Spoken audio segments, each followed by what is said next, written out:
अपनी जर्नी के बारे में जितना भी आप बताएंगे लोगों के लिए उतना सीखने को मिलेगा। So please take your time and do let अस।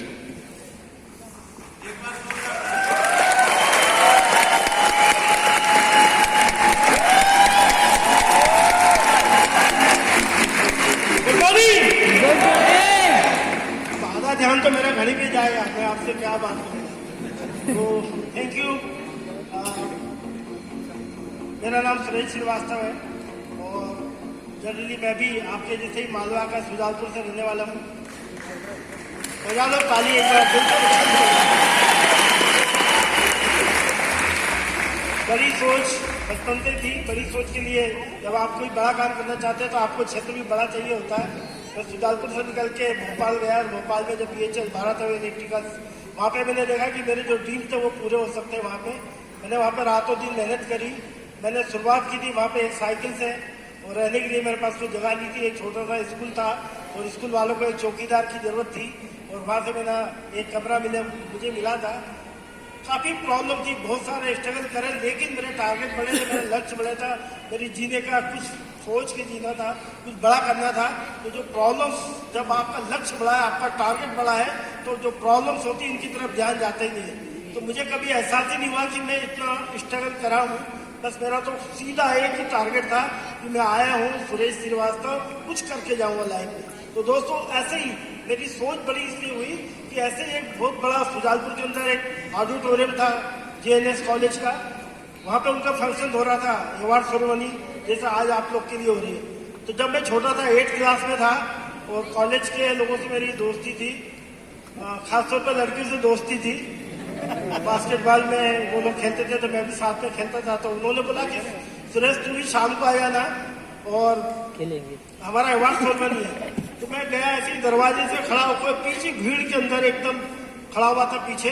और जब मैंने वहां देख रहा था कि जैसा आज आप लोग को बुलाएंगे, पूरी लाइट लगी हुई है, पूरे बुके देंगे आपको, फोटो खींचेंगे लोग, आपकी बड़े बड़े पोस्टर लगे रहेंगे, तो सेम वही माहौल था वहां पे दोस्तों।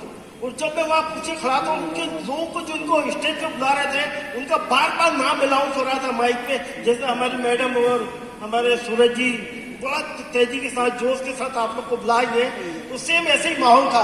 तो जब मैंने देखा कि यार इतना बढ़िया सामान हो रहा है, इनके बार बार फोटो खींच रहे हैं, माइक पे अनाउंस हो रहा है, बड़े बड़े बुके दे रहे हैं, बड़ी बड़ी सीट दे रही है, उसी रोज मैंने ठान लिया था कि जिंदगी में कुछ करूंगा तो मैं भी एक दिन ऐसा बनूंगा कि मैं स्टेज पे होगा और हजारों लोग मुझे ताली बजाएंगे।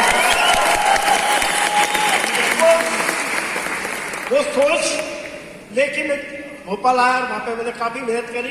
बहुत स्ट्रगल था क्योंकि जब अकेला बंदा कोई रहता है, जिनके कोई रिश्तेदार नहीं होते, जिनके कोई दोस्त नहीं होते, तो वहां पे स्ट्रगल करना बहुत मुश्किल था। मैं कुछ सोचता था, मुझे भी लाल के सपना देखता था कि काश कुछ बड़ा करे। एक बार मैंने पेपर में पढ़ा कि 26 जनवरी को बच्चे लोग को कुछ बहादुरी का काम करते हैं तो उनको दिल्ली पे बुला के हाथी में बिठाया जाता है, उनको अवार्ड दिया जाता है।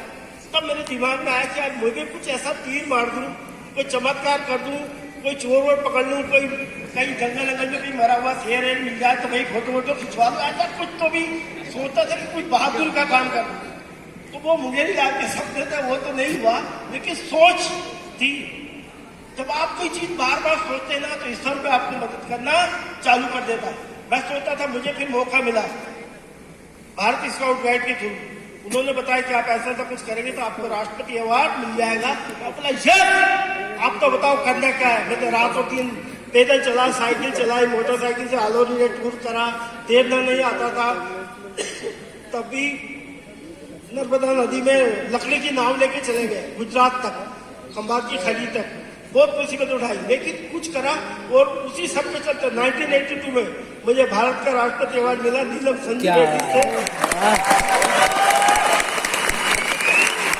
दोस्तों, जब कोई भी काम करो तो दिल से करो। यदि आपको ताली भी बजाना है तो दिल से बजाओ।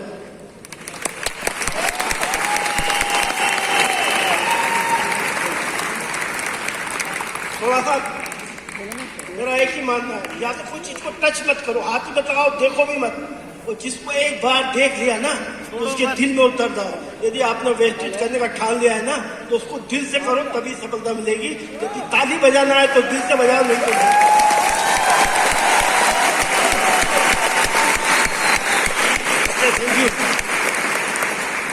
तो वहाँ से मेरा सफर चालू हुआ। बाद में सोचा कि कुछ नाम के आगे कुछ होना चाहिए, सुरेश श्रीवास्तव के आगे कुछ लगना चाहिए, कुछ होना चाहिए। मैं स्पोर्ट्स में गया और इंडिया टीम का कोच बना, और ना केवल कोच बना, इंडिया टीम को जेजू कोरिया लेके गया। और वहाँ ले जाने के बाद तबीयत ठीक नहीं, क्योंकि दिल्ली होके आया था सर के शहर में, तो वहाँ तो प्रॉब्लम हो जाता। तो मैं सोचा कुछ करना है, तो मैं जूडो खिलाड़ी नहीं बन पाया, लेकिन मैं जूडो कोच बना। और मैंने जो चीज मैंने खिलाड़ी बन के तैयार नहीं की, जो अचीवमेंट मैंने नहीं ले पाया, मैंने सोचा मैं खिलाड़ी तैयार करता हूँ।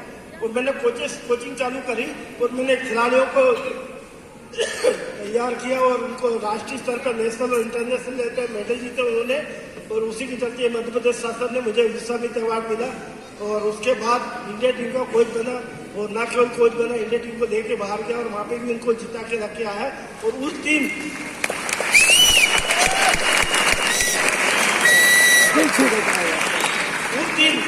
मेरे से थोड़े से प्रयास से भारत का झंडा हम लोग इंडिया पहली बार पहले जापान फर्स्ट आई थी, कोरिया सेकंड और चाइना, और इंडिया थर्ड लेवल पे आए। और वहाँ पे पहले दिन उस दिन मेरे जीवन का जो सोच थी, मेरे जीवन का जीने का जो मकसद था वो पूरा हुआ था कि मेरे थोड़े से प्रयास से हिंदुस्तान का झंडा भी हमने वहाँ पे फहराया। दोस्तों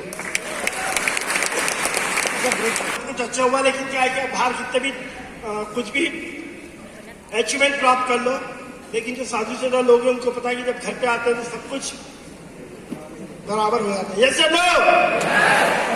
तो मैं भी जब मेरी मिसेज बोलती थी कि बाहर तो बहुत टीवी में आ रहा है, आपका पेपर में छप गया, सब कुछ हो रहा है, बहुत हो गया, थोड़ा घर पे भी ध्यान दो। तब मैंने वेस्टिज ज्वाइन करा, और वेस्टिज ज्वाइन करने के बाद दीपक सूद सर ने प्लान दिखाया। उन्होंने 2-3 बार बताया, लेकिन मैं ठान के बैठा था कि मैं कोई जिंदगी में दोबारा नेटवर्किंग कंपनी नहीं करूंगा।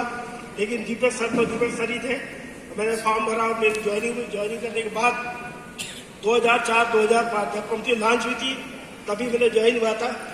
और उस टाइम बहुत स्ट्रगल का टाइम था। डायरेक्ट सेलिंग बिजनेस को लोग काला दिवस मानते थे, कोई सुनने को तैयार नहीं था।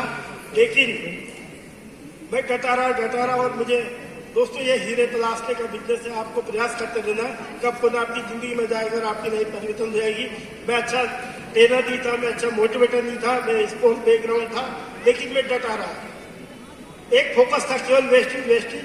कई कंपनी आई, जैसे आजकल होता है ना, कुकर मुक्ता की तरह रोज पैदा होती है, वो रोज गायब हो जाती है। हेलो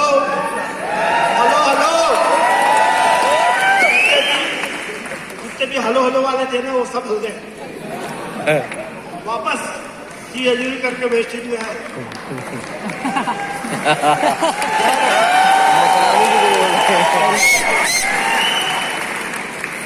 मैं डटा रहा दोस्तों, डटा रहा। HP साहू जी, हमारे सुरेश जेवाल जी, विक्की जायसवाल जी, सोनू शर्मा जी, हमारे पाल धीरे मुझे मिलते गए और मेरा कारोबार बढ़ता गया। और उसी के चलते मैं हर महीने साहू जी और हम लोग प्लान करते थे कि हमें हर साल स्टेज पे अवार्ड लेने आना है। ऐसा कोई सा साल नहीं छोड़ते थे, कोई सा भी अवार्ड फंक्शन नहीं छोड़ते थे कि हमें अवार्ड नहीं लेना है। हर बार लेते आज मैं आप लोग की सबकी मेहनत से, आप लोग के सबके डेडिकेशन के कारण डबल यूनिवर्सल क्राउन टाइटल हो चुका हूँ। साथ में 28 देश की विदेश यात्रा कर चुके हैं, 4 कारें हैं जिसमें होंडा, फोर्ड फिएस्टा और BMW X1 और जैगवार एप्लेस जो है कि बाहर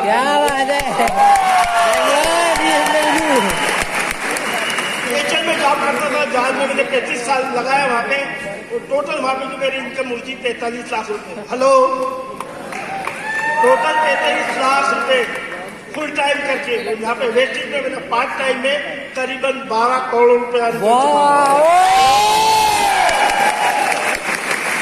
जाते मैं आपके साथ हूँ, पूरे मध्य प्रदेश के साथ हूँ। हमारा तो समय हो चुका है, मतलब हमने जो अचीवमेंट कर लिया ईश्वर ने बहुत दे दिया है। अब हमारी बारी कि हम आप लोग को अचीवमेंट दिलाएंगे। एक बार बोलूंगा, थाईलैंड की बात में सबको थाईलैंड चल रहा है, बहुत लोग